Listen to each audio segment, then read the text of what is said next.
먼저 오늘 이렇게 귀한 말씀의 자리를 마련해 주신 우리 목사님과 여러 교우 여러분들께 정말 감사드립니다.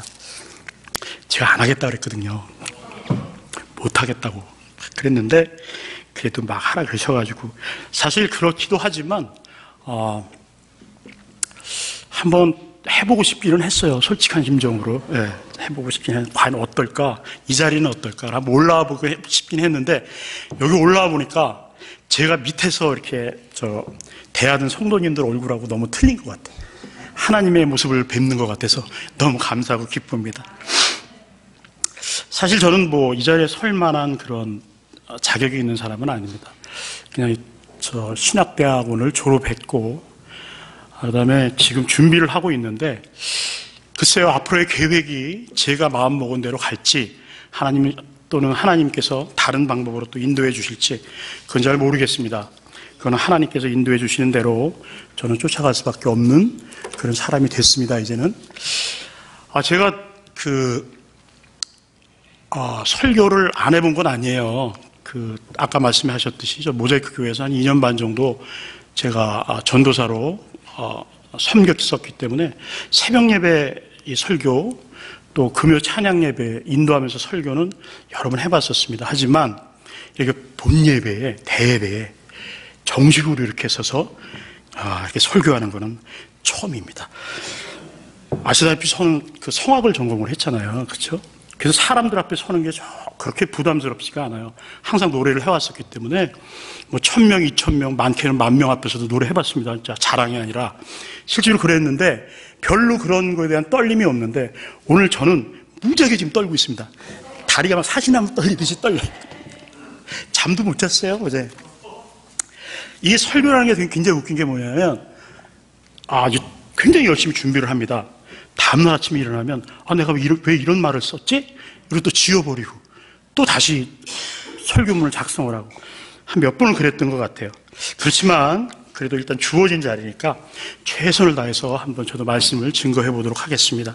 여러분들도 저를 사랑하시는 마음으로 같이 부족하지만 은혜를 좀 나눠주셨으면 좋겠습니다. 자, 오늘 우리가 나누는 성경 말씀은 빌립보서입니다. 제가 일단 4장 11절부터 13절이라는 말씀을 이렇게 올려놨지만 그러나 이것은 빌립보서 1장에서 4절까지의 말씀 중에 거의 결론에 해당하는 말씀입니다. 그렇기 때문에 이 빌립보서를 1장부터 4절까지 물론 다 흩지는 못하겠지만 그래도 한번 정리를 해볼 필요는 좀 있습니다. 이 빌립보서가 어떻게 작성이 됐는지 물론 여러분들이 너무 잘 아시겠죠. 사도행전 16장에 보면 이 말씀이 너무 잘 나와 있습니다. 하지만 간단하게 요약하면 사도 바울이 이제 2차 전도 여행 때 디모데 또 실라 누가와 함께 자기들이 원하지는 않았어요. 이 빌립보를 방문하게 됩니다. 왜냐하면 드로아라는 곳에서 다른 쪽 아시아 쪽으로 가려고 했었는데 밤에 환상이 보인 거예요. 마게도냐 사람이 우리한테 와서 우리를 좀 도우라는 환상이 보였어요. 그래서 사도 바울이 이게 성령님의 인도하심인가 보다. 그리고 길을 그쪽으로 틀어서 빌립보라는 곳에 갔습니다. 거기서 누구를 만나냐면 자주새 옷감 장수인 루디아와 그것도 점치는 여종, 그 다음에 나중에는 이제 옥에 갇혀서 빌립보 옥에 있는 간수 이런 사람들을 만나죠. 이 사람들이 회개를 해요. 사도 바울을 만나고 예수님을 영접을 하고 그래서 루디아의 집에서 교회를 처음 세웁니다. 이게 빌립보 교회의 시초입니다. 이렇게 세워진 빌립보 교회는 비록 적은 숫자지만 사도 바울과는 굉장히 친밀한 관계를 계속 유지를 하고 있었어요. 지금 사도 바울이 어떤 상태에 있냐면 로마 감옥에 갇혀 있는 상태입니다.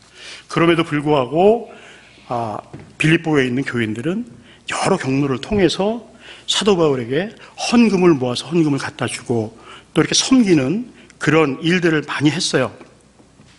여기서 이제 빌립보 교회에서 섬기던 에바브로디도를 통해서 헌물을 갖다 주고 또 에바브로디도를 통해서 빌립보에 대한 소식을 듣게 됩니다. 그리고 나서 이 빌립보서를 만들죠. 근데 이 에바브로디도가 병에 걸려요. 죽을 병에 걸립니다. 그랬다가 기적적으로 살아나죠. 그래서 다시 빌립보로 에바브로디도를 보내면서 서신을 같이 보냅니다. 그게 빌립보세요. 여러분, 그 옥중서신이라는 거 아시죠? 옥중서신. 4개의 옥중서신이 있는데 뭐 뭔지 아시죠? 골로새서, 빌레몬서, 에베소서, 그 다음에 빌립보서입니다. 참 대단한 게 뭐냐면 이 감옥 안에서도 이런 서신들을 작성할 수 있었다는 게 저는 정말 사도 바울이 참 대단하다는 걸 느껴요. 이 빌립보서는 정말 위로가 되고 또 힘이 되고 그런 주옥 같은 말씀들이 굉장히 많이 있습니다. 제가 1장부터 차례로 그냥 간단하게 그 주옥 같은 말씀들을 여러분들에게 한번 소개를 해볼게요. 첫 번째 1장에서는 빌립보 성도들을 생각하며 간구하며 바울 자신의 매임과 복음 전파를 위해 굉장히 이거 자신이 매인 것이 유익하다는 말씀을 합니다. 12절에 이렇게 고백하죠. 형제들아, 내가 당한 일이 도리어 복음 전파의 진전이 된 줄을 너희가 알기를 원하노라. 이러므로 나의 매임이 그리스도 안에서 모든 시위대 안과 그 밖의 모든 사람에게 나타났으니 형제 중 다수가 나의 매임으로 말미암아 주 안에서 신뢰함으로 겁없이 하나님의 말씀을 더욱 담대히 전하게 되었느니라. 이 말씀은 자기가 매임으로 해서 감옥 안에 있는 사람들이 예수 그리스도를 영접을 하고 변화가 돼 나갔다는 얘기입니다. 그러니까 매임이 어떻게 돼요? 유익이 되는 거죠. 그렇죠? 감옥 밖에 있으면 좋겠지만 감옥 안에 있어서도 하나님께서 사도 바울을 통해 일을 한 겁니다. 자, 또 20절에는 아주 유명한 말씀이 있습니다. 나의 간절한 기대와 소망을 따라 아무 일에든지 부끄럽지 아니하고 오직 전과 같이 이제도 온전히 담대하여 살든지 죽든지 내 몸에서 그리스도가 존귀히 되게 하려 하나니 이는 내게 사는 것이 그리스도니 죽는 것도 유익함이라. 죽고 사는 문제가 나한테 달려있지 않고 예수 그리스도에게 달려있으니 이제 내가 여기서 죽어도 여한이 없다는 말씀이죠. 자신이 지금 옥에 갇혀 있는 것이 오히려 복음 전파에는 유익하고 그로 인해서 더욱 담대해져서 그리스도만이 존귀하게 되며 사는 것도 죽는 것도 다 유익하다는 고백입니다. 자, 두 번째 2장에서는 겸손하신 예수 그리스도를 증거를 합니다. 너희 안에 이 마음을 품으라. 아까 우리 목사님께서 예배 초청 시간에 말씀하신 빌립보서 2장 말씀이죠. 너희 안에 이 마음을 품으라. 곧 그리스도 예수의 마음이니 그는 근본 하나님의 본체시나 하나님과 동등됨을 취할 것으로 여기지 아니하시고 오히려 자기를 비워 종의 형체를 가져 사람들과 같이 되었고 사람의 모양으로 나타나셨으며 자기를 낮추시고 죽기까지 복종하셨으니 곧 십자가에 죽으심이라. 이러므로 하나님이 그를 지극히 높여 모든 이름 위에 뛰어난 이름을 주사 하늘에 있는 자들과 땅에 있는 자들과 땅 아래에 있는 자들로 모든 무릎을 예수의 이름에 꿇게 하시고 모든 입으로 예수 그리스도를 주라 시인하여 하나님 아버지께 영광을 돌리게 하셨느니라. 아멘. 뭐 이거는 설명이 필요 없는 말씀입니다. 그죠? 예수 그리스도가 죽기까지 낮아지셔서 십자가에 못 박혀 죽으시고 우리를 위하여 구원의 길을 마련하셨다는 말씀이죠. 세 번째 3장 말씀입니다. 7절 이하의 말씀에서 하나님께로부터 난 의에 대한 말씀을 하십니다. 우리 계속 지금 로마서 지금 목사님 강의 듣고 있잖아요. 그거랑 이제 이렇게 통하는 말씀이죠. 그러나 무엇이든지 내게 유익했던 것을 내가 그리스도를 위하여 다 해로 여길 뿐 아니라 또한 모든 것을 해로 여김은 내 주 그리스도 예수를 아는 지식이 가장 고상하기 때문이라.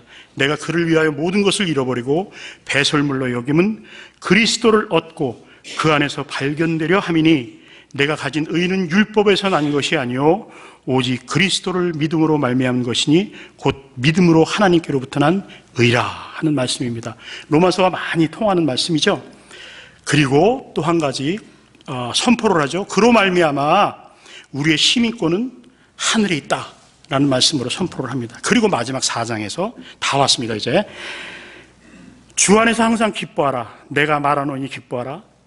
너희 관용을 모든 사람에게 알게 하라. 주께서 가까우시니라. 아무것도 염려하지 말고 다만 모든 일에 기도와 간구로 너희 구할 것을 감사함으로 하나님께 아뢰라. 그리하면 모든 지각에 뛰어난 하나님의 평강이 그리스도 예수 안에서 너희 마음과 생각을 지키시리라. 아멘. 이게 다 빌립보서 안에 있는 말씀이에요. 여러분들이 깊이 들어서 다 아시던 말씀이잖아요. 그리고 많이 외우시던 말씀. 그 다음에 마지막으로 이제 오늘 저희가 이거 읽었던 이 본문 말씀 빌립보서 4장 11절에서 13절 말씀, 내가 궁핍함으로 말하는 것이 아니라 아니니라. 어떤 형편이든지 나는 자족하기를 배웠나니 나는 비천에 처할 줄도 알고 풍부에 처할 줄도 알아.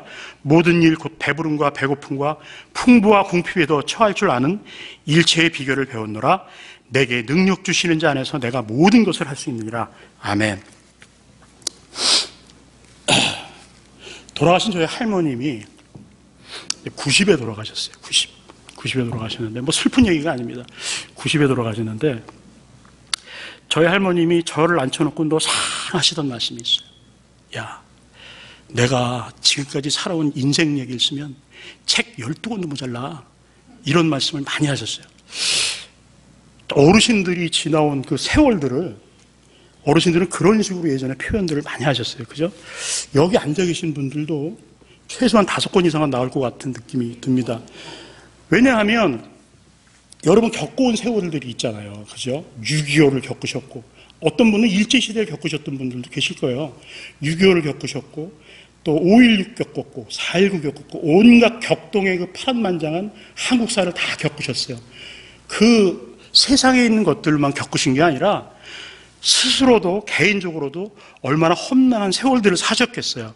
제가 이 말씀을 드리는 거는, 저는 뭐 지금 나이가 겨우 60밖에 안 돼서, 저보고 한창 나이라고 그렇게들 말씀을 하시니까 제가 감히 제 나이를 많다고 말씀은 못 드리겠습니다. 하지만 겨우 60밖에 안 돼서 책을 써도 뭐 한두 권밖에 안 나올 것 같지만, 그래도 이렇게 말씀하시는 분들이 있어요. 내가 10년만 젊었어도 하시는 말씀을 하시는 분들이 굉장히 있어요. 근데 저는 10년을 젊고 싶지가 않아요. 다시 그 시대로 돌아가고 싶은 생각도 별로 없습니다. 지금이 좋아, 현재가. 지금이 좋습니다. 제가 이 말씀을 드리냐면, 오늘 읽은 본문 말씀에 대해서 여러분들에게 말씀을 드리려고 지금 이 장황하게 설명을 했습니다. 왜냐하면 이 말씀은요, 좀 살아본 사람들이 이해를 해요. 그렇지 않겠어요? 내가 궁핍함, 그러니까 자족하기를 배웠다라는 것은 배고픔에도 처해보고, 어떤 고통에도 처해보고, 또 아픔도 맛보고, 또 기쁨도 맛보고, 이런 온갖 인생의 역경들을 다 처해보셨을 거 아니에요. 그런 분들이 이 말씀을 딱 보시면 이해가 딱 온다고. 안 그래요? 안 그렇습니까? 저 반응이 없으시네. 안 그러세요? 저는 그렇다고 생각하거든요.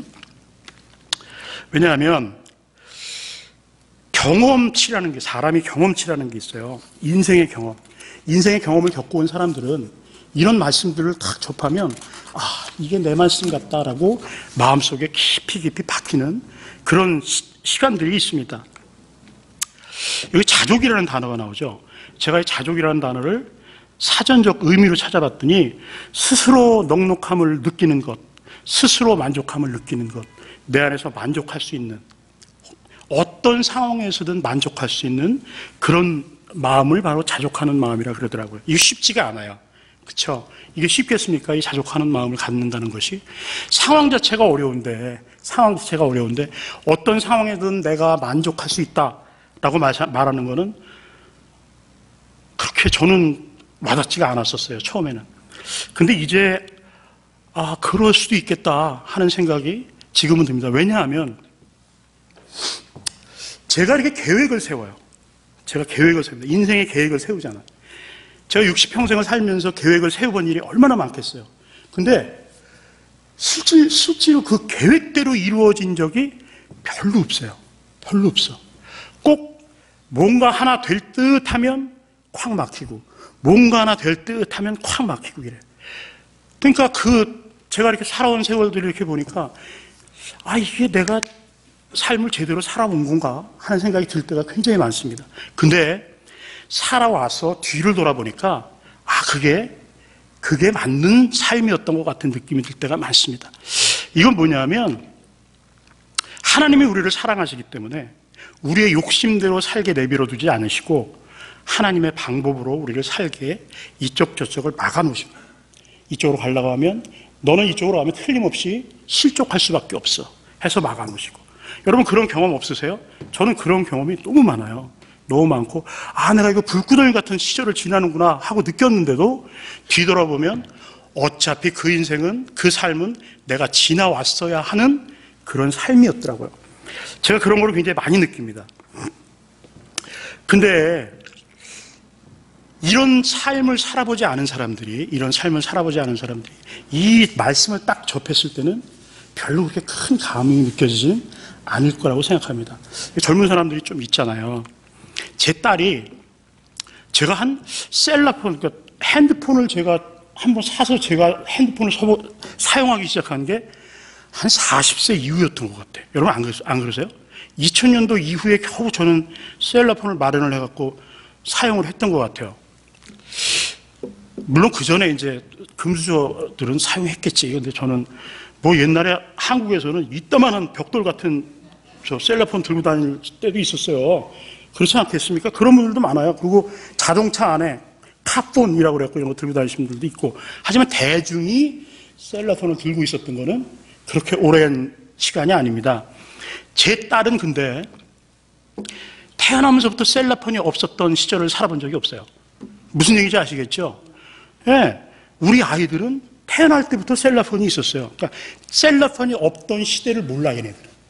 이해가 안 가는 거야, 이게. 아무리 얘기를 해도 그런 때가 있었어? 호랑이 담배 피던 시절 같은 생각이 들겠지.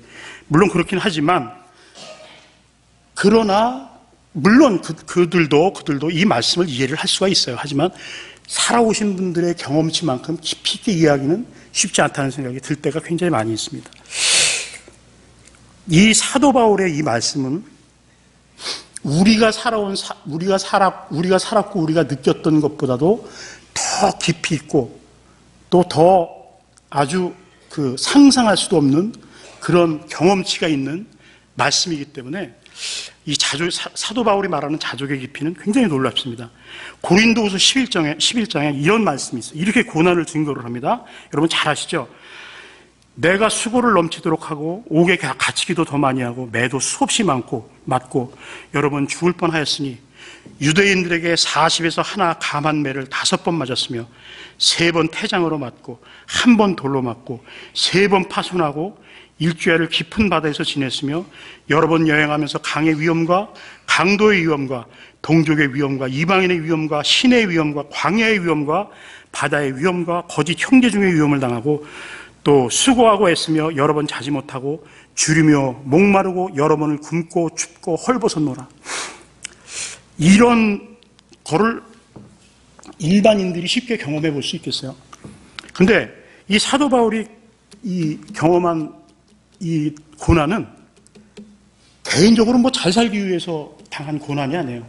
이 고난은 온전하게 복음과 예수 그리스도 때문에 당한 고난입니다. 그러니까 우리가 생각하는 고난의 깊이와 또 이 사도 바울이 생각하는 고난의 깊이가 굉장히 차이가 날 겁니다. 그리고 또 하나는 자족이라는 거는 우리가 생각하는 자족과 또 사도 바울이 생각하는 자족의 의미도 조금은 많이 차이가 날 거라고 저는 생각을 합니다. 그리고 이렇게 고백을 하죠. 빌립보 교인들에게 이 모든 일, 곧 배부름과 배고픔과 풍부와 궁핍에서 처할 줄 아는 일체의 비결을 배웠다고 합니다. 그러면 일체의 비결이 뭘까요? 뭐가 일체의 비결일까요? 바로 내게 능력 주시는 자 안에서 내가 모든 것을 할 수 있다. 이게 일체의 비결인 거죠. 이 모든 것을 다 겪었어요. 이 고난을 다 겪었는데 겪어보고 뒤돌아보니까 내가 이것을 겪을 수 있었던 것은 나의 힘이 아니라 내게 능력 주시는 자가 있었기 때문에 이 모든 것들을 겪을 수가 있었던 겁니다.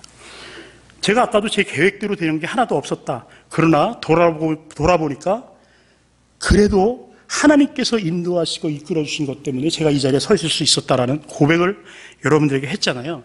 사도 바울은 이거보다 더 깊이 있는 고백인 거예요. 더 깊이 있는 고백인 거예요. 나는 이제 하나님 때문에 죽을 수도 있어.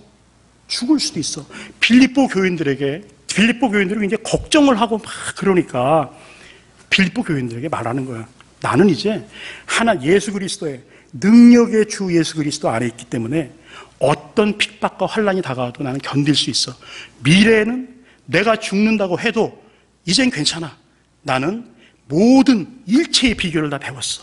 바로 그게 내게 능력 주시는 자 안에서 내가 모든 것을 할 수 있다는 비결이야 라는 거를 빌립보 교인들에게 지금 말하고 있는 겁니다. 자, 아까도 말씀드렸듯이 이 바울의 서신은 옥중서신입니다. 이게 만만치 않은 상황이죠.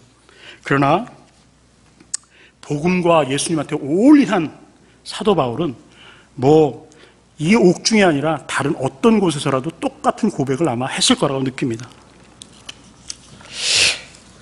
저는 이 말씀을 듣고 또 디모데 후서에서 이렇게 고백하는 사도 바울을 볼 수가 있어요. 내가 선한 싸움을 싸우고 나의 달려갈 길을 마치고 믿음을 지켰으니 이제 후로는 나를 위하여 의의 면류관이 예비되었으므로 곧 의로우신 재판장이 그날에 내게 주실 것이니 내게만 아니라 주의 나타나심을 사모하는 모든 자에게니라.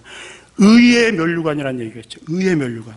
하나님이 주시는 의의 면류관을 이 사람은 사도 바울은 끝까지 소망하고 쫓아갑니다. 자, 제가 이 신분 상승이라는 것에 대해서 한번 깊이 생각을 해본 적이 있어요. 제가 이 말씀은 여러분 너무 심각하게 들으시면 안 됩니다. 아셨죠? 너무 심각하게 듣지 마시고 실제로 저런 게 있었어? 이렇게 생각하시면 안 돼요. 제가 어떤 때 이렇게 앞에 나가서 유머를 하잖아요. 유머를 안 받아들이고 그걸 진짜로 받아들이시는 분들이 너무 많아요. 그래서 제가 가끔 이렇게 당황스러울 때가 있습니다. 그러니까 오늘은 제가 말씀드리는 거는 그냥 유머예요, 유머. 아셨죠? 숫자 마을이 있어서 숫자 마을. 숫자들만 사는 마을이에요. 이 숫자들만 사는 마을에 5라는 숫자하고 4.5라는 숫자가 살았습니다. 자, 여러분 산수를 한번 제가 내볼게요. 5하고 4.5의 차이가 얼마나 되죠? 0.5밖에 차이가 안 나잖아요. 근데 이 0.5밖에 차이가 안 나는 4.5를 가지고 5가 얼마나 괴롭히는지 말도 못하게 괴롭히는 거예요. 막 시척하면 한 방씩 툭툭 때리고 지나가고 어떤 때는 정말 죄송한 얘기지만 500원 탁 주면서 야, 담배 한 갑 사와. 딱 이러는 거야. 근데 담배가 1,500원이야. 500원 주면서 담배 한 갑을 사오래요. 그러면서 또 뭐라 그러냐면 거스름돈 꼭 챙겨와라. 이래. 그럼 얼마나 죽겠어. 4.5는 힘들죠. 생활하는 게. 너무 힘듭니다. 맨날 조인트 맞고 또 뭐 시척하면 욕하고 너무너무 살기가 고통스러우니까 마을을 떠났어요. 4.5가. 다 마을을 떠나니까 5는 심심하지. 괴롭힐 4.5가 없으니까. 한참의 세월이 지나서 세월이 아니라 얼마의 시간이 지나고 4.5가 다시 돌아왔다는 소식이 딱 들렸어.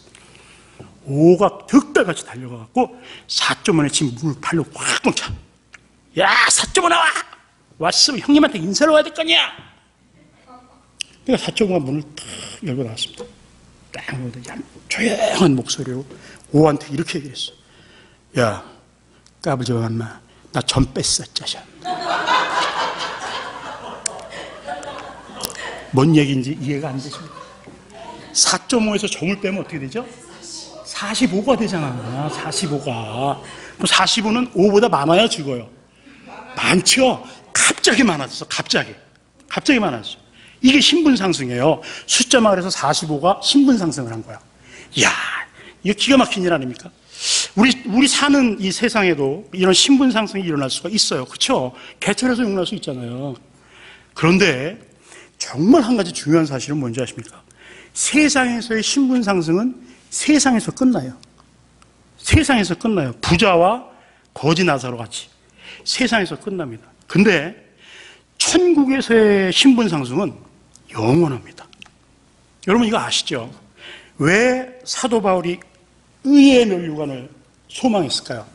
천국에서의 시민권, 천국에서의 삶, 천국에서의 영원한 그 신분 상승을 사도 바울도 꿈꿨고 자기랑 같이 했던 그 교인들도 그런 모습으로 자기와 같이 천국에 살기를 원했던 거죠.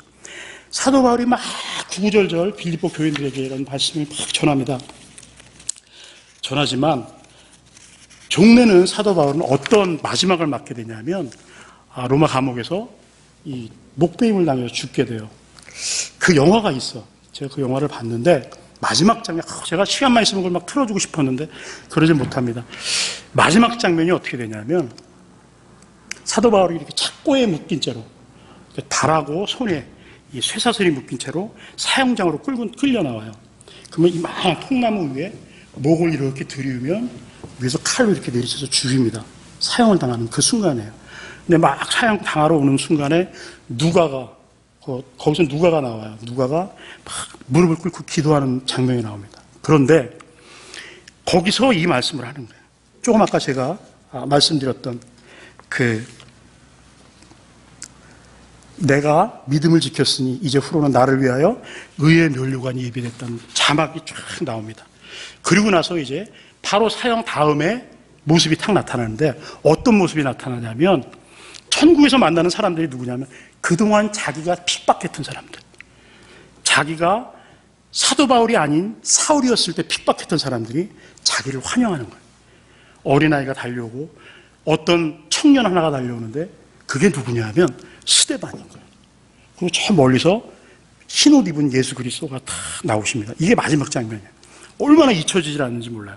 그 마지막 장면을 아마 지금도 사도 바울은 꿈꿨고 그렇게 행해지기를 바랬을 거라고 저는 생각합니다. 그렇습니다. 오늘의 말씀을 통해서 우리는 어떤 고난과 고통 속에서도 자족하며 내게 능력 주시는 자 안에서 모든 것을 이겨내고 천국을 바라보는 사도 바울의 믿음을 우리 함께 나눴습니다. 자, 이제 세월이 진짜 빠릅니다, 여러분. 2022년도 이제 거의 끝나가죠. 조금 있으면 크리스마스입니다. 다음 주에 크리스마스예요. 난 세상 이렇게 세월이 빨리 가는 줄 몰랐어, 진짜. 오늘도 크리스마스 칸타타 준비하면서 아이고 말이야, 세상이 진짜 너무 빠르다 하는 생각이 듭니다. 그런데 그래도 이 크리스마스를 맞이하면서 다시 한번 우리 주 예수 그리스도를 묵상하고, 물론 아기 예수로 오시지만 왜 아기 예수로 오시는지를 우리가 마음속 깊이 묵상해야 된다고 생각을 합니다. 우리 죄를 위해서 오시는 거잖아요. 세상은 예수 그리스도가 없어요. 예수 그리스도 없는 크리스마스를 지금 보내고 있잖아요. 하지만 우리는 아니잖아요. 우리는 예수 그리스도가 주인공이 되셔야 되잖아요. 그죠? 자, 여러분, 제가 여러분에게 마지막으로 한마디 더 말씀드리고 싶습니다. 우리 기죽고 살지 맙시다. 정말 기죽고 살지 맙시다. 세상이 우리를 참 우습게 볼지라도 우리는 이미 천국 백성이고 또 시민권자입니다. 그래서 우리가 절대 돌이키시면 안 돼요. 아무리 세상이 우리를 유혹을 해도 발도 하나 디뎌놓으시면 안 돼.